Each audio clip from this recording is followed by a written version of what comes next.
Organic chemistry के अंदर जैसे कि आपको बताया गया था कि क्या क्या करना चाहिए, नेम रिएक्शन हो चुकी हैं, डिस्टिंग्विशिंग टेस्ट हो चुके हैं, नॉमेनक्लेचर हो चुका है। अब बारी है रीजनिंग के क्वेश्चंस की कि ऑर्गेनिक में रीजनिंग का क्वेश्चन आना श्योर है, जरूर आएगा। अब उस क्वेश्चन को आपने सही ढंग से अटेम्प्ट करना है। आज इस लेक्चर के अंदर बात करते हैं चैप्टर नंबर 1 यानी हेलो एल्केन्स हेलो एरीन्स के अंदर क्या क्या रीजनिंग का क्वेश्चन आ सकता है। आइए जरा उसको सॉल्व करते हैं। पहला रीजनिंग का क्वेश्चन यहां पर आएगा, why aryl halides are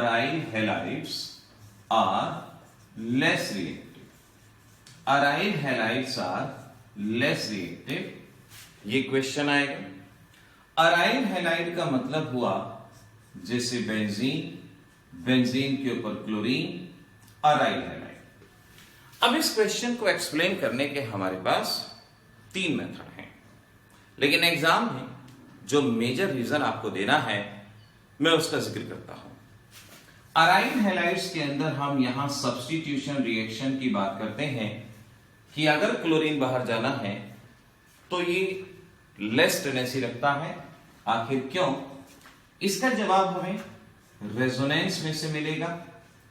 partial double bond character होता है, क्लोरीन और बेंजीन के बीच में सिंगल बॉन्ड था, लेकिन अब पार्शियल डबल बॉन्ड आ गया। आप बच्चे गलती क्या करते हैं, रेजोनेटिंग स्ट्रक्चर नहीं ड्रॉ करते। आपको रेजोनेटिंग स्ट्रक्चर जरूर ड्रॉ करने हैं। ये हम प्रीवियस वीडियो लेक्चर्स के अंदर सिखा भी चुके हैं, ना भी सीख पाए तो याद करके जाएं, लेकिन ये स्ट्रक्चर ड्रॉ करना ना भूलें। आपने ये सभी स्ट्रक्चर ड्रॉ करने हैं। तो इस तरह से हम कहेंगे, क्योंकि कार्बन और हाइड्रोजन के बीच में पार्शियल डबल बॉन्ड है, पार्शियल डबल बॉन्ड होने की वजह से ये बॉन्ड मजबूत हो गया, और बॉन्ड अगर मजबूत हो गया तो स्प्लिट नहीं होगा। जबकि अल्काइल हैलाइड के अंदर सिर्फ और सिर्फ सिंगल बॉन्ड होता है। सिंगल बॉन्ड होने की वजह से आसानी से टूटता है और ये रिएक्शन इजीली यहां पे हो जाती है। तो पहला रीजन हुआ पार्शियल डबल बॉन्ड, इनकी रिएक्टिविटी कम है। अब दूसरा रीजन देखें हाइब्रिडाइजेशन का। यहां इसकी हाइब्रिडाइजेशन है sp3 और यहां पर इस कार्बन की हाइब्रिडाइजेशन है sp2।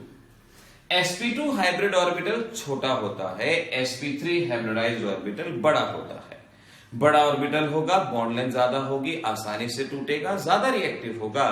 अगर sp2 हाइब्रिडाइज्ड है, ये बॉन्ड ऑर्बिटल छोटा होगा, बॉन्ड लेंथ छोटी होगी और ये आसानी से स्प्लिट नहीं होगा। So we can see due to bigger hybridised orbital ये आसानी से टूटता है और ज्यादा रिएक्टिव है। तीसरा रीजन यहां दिया जाता है इलेक्ट्रोनेगेटिविटी का। यहां परसेंटेज s कैरेक्टर ज्यादा होने की वजह से इलेक्ट्रोनेगेटिविटी ज्यादा है। इलेक्ट्रोनेगेटिविटी की वजह से ये आसानी से इलेक्ट्रॉन जाने नहीं देता और लेस रिएक्टिव है। इलेक्ट्रोनेगेटिविटी कम है, आसानी से इलेक्ट्रॉन जाने देता है, रिएक्टिविटी ज्यादा है।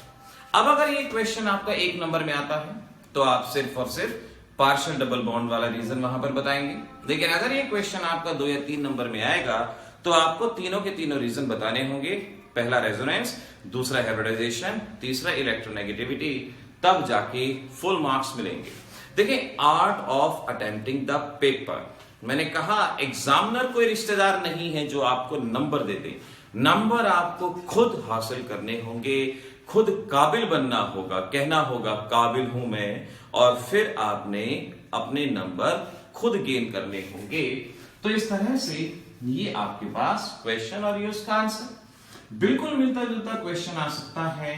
Why vinyl chloride is less reactive?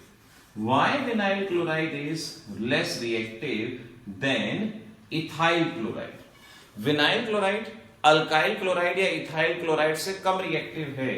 आखिर ऐसा क्यों है? देखिए, ये है आपके पास विनाइल क्लोराइड। अब विनाइल क्लोराइड लेस रिएक्टिव है, आखिर क्यों?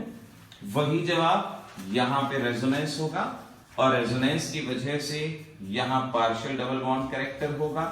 नाउ वही 3 रीजन जो पिछले क्वेश्चन में दिए गए। रीजन नंबर 1, क्योंकि यहां पार्शियल डबल बॉन्ड कैरेक्टर है और पार्शियल डबल बॉन्ड कैरेक्टर की वजह से बॉन्ड आसानी से स्प्लिट नहीं होगा। ये क्लोरीन है, ध्यान रखेंगे, पार्शियल डबल बॉन्ड कैरेक्टर है, बॉन्ड आसानी से स्प्लिट नहीं होगा। यहां सिंगल बॉन्ड है, आसानी से स्प्लिट हो जाएगा, तो लेस रिएक्टिव। यहां हाइब्रिडाइजेशन sp3, यहां hybridisation sp2। sp2 orbital small size, नहीं टूटेगा आसानी से, लेस रिएक्टिव। बिगर साइज आसानी से टूटेगा, मोर रिएक्टिव। मोर इलेक्ट्रोनेगेटिव होता है sp2 हाइब्रिडाइज, इलेक्ट्रॉन जाने नहीं देगा, इसलिए बॉन्ड नहीं टूटेगा, नहीं बनेगा नया। और ये लेस इलेक्ट्रोनेगेटिव, आसानी से जाने देगा और यहां रिएक्टिविटी ज्यादा होगी।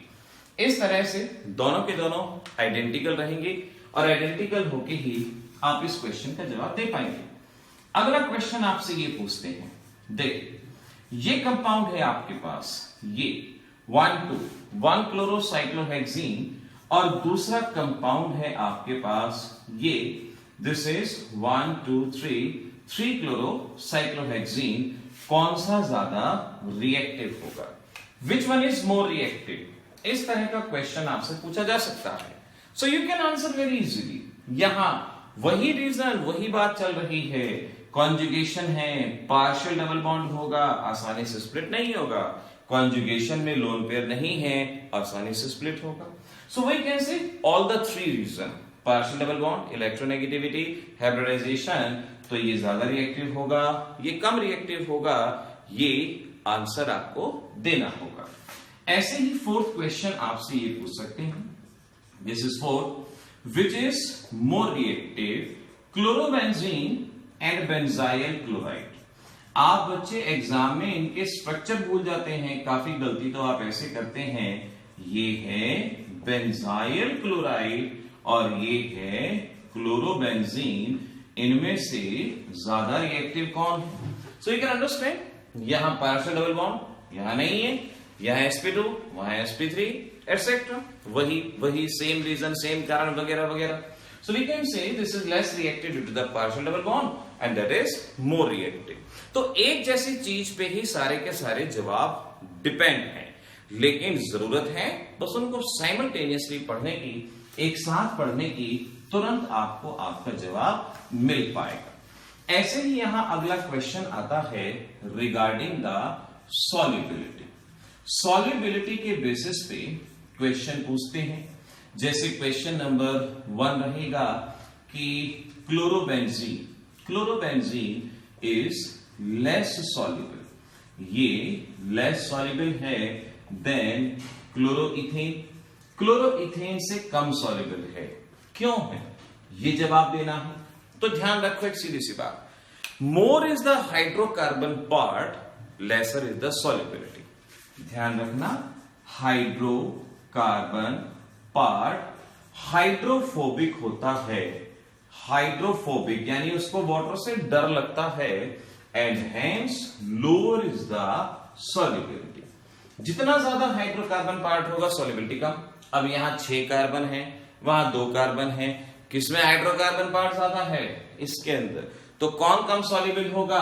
क्लोरोबेंजीन। कौन ज्यादा सॉल्युबल होगा? Ethyl chloride. इस तरह से सॉल्युबिलिटी का कोई भी क्वेश्चन आ जाए, आपसे कहें भाई आपके पास क्लोरोबेंजीन है और आपके पास ये कंपाउंड है नेफ्थलीन का, कौन लेस सॉल्युबल? सीधी सी बात है, हाइड्रोकार्बन पार्ट ज्यादा है, कम है, दोनों में कंपैरिजन करेंगे तो ये लेस सॉल्युबल होगा। So more is the hydrocarbon part, lesser is the solubility. Solubility की हर एक प्रॉब्लम को सॉल्व करेंगे। और ऐसे ही मेल्टिंग पॉइंट और बॉइलिंग पॉइंट के बेसिस पे प्रॉब्लम आएगी। और melting point, boiling point alkyl halides में डिपेंड करेगा वंडर वॉल फोर्स के ऊपर, और वंडर वॉल फोर्स डिपेंड करते हैं साइज या मॉलिक्यूलर मास के ऊपर। इनमें डिपेंड करेगा melting point, boiling point, wonder Waals force पे, जो साइज पे, जो कि मॉलिक्यूलर मास पे डिपेंड करता है। सवाल आता है, बताओ किसका मेल्टिंग पॉइंट ज्यादा होगा? Chloromethane, iodomethane, chloromethane, iodomethane. क्या जवाब देंगे आप? दिस इज आइडोमीथेन, क्योंकि साइज बड़ा है इसीलिए इसका बॉइलिंग पॉइंट ज्यादा होगा। आपसे पूछा गया क्लोरोबेंजीन एंड आइडोबेंजीन, बताओ किसका मेल्टिंग पॉइंट ज्यादा होगा? So we can say iodobenzene, size बड़ा है साइज बड़ा होने की वजह से हम कहेंगे वैन डर वाल्स फोर्सेस ज्यादा होंगे और यहां पर इसका मेल्टिंग पॉइंट ज्यादा होगा, ये हम कह सकते हैं।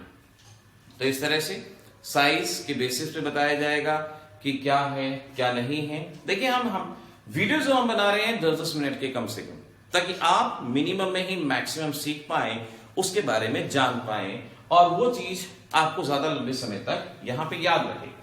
ऐसे ही अगर मैं आपसे पूछूं कि आपको बताना है क्लोरोबेंजीन और क्लोरोनैफ्थलीन, यहां बताना है किसका मेल्टिंग पॉइंट ज्यादा होगा, तो मैं ये कहूंगा कि क्योंकि यहां पर साइज बड़ा है, साइज बड़ा होने की वजह से आपको बताना है कि van der Waals force of attraction ज्यादा होगा और इस वजह से इसका बॉइलिंग पॉइंट और मेल्टिंग पॉइंट ज्यादा होगा, ऐसा हम कह सकते हैं। तो ये तो मैंने आपको टॉपिक बताया। अब होमवर्क में आपको क्वेश्चन देता हूं। पहला क्वेश्चन आपके होमवर्क का ये है कि ये है अलाइल क्लोराइड, इसे कहते हैं अलाइल क्लोराइड, और ये है प्रोपाइल क्लोराइड। आप बताएंगे इनमें से ज्यादा रिएक्टिव कौन है और क्यों है। ज्यादा रिएक्टिव कौन है और क्यों है। अगला क्वेश्चन है ऑर्थो डाइक्लोरोबेंजीन और पैरा डाइक्लोरोबेंजीन, इनमें से बॉइलिंग पॉइंट किसका ज्यादा है और मेल्टिंग पॉइंट किसका ज्यादा है, आपको प्रेडिक्ट करना है, बताने की कोशिश करनी है। तो चैप्टर नंबर 1 में आने वाले इन रीजनिंग क्वेश्चंस को करना है, अच्छे से करना है। तो बच्चों देखते रहिए। इसी तरह से आपको नेक्स्ट चैप्टर के अंदर कौन सा रीजनिंग क्वेश्चन आएगा वो आपसे बात करेंगे। ऑल द बेस्ट, तैयारी करते रहिए।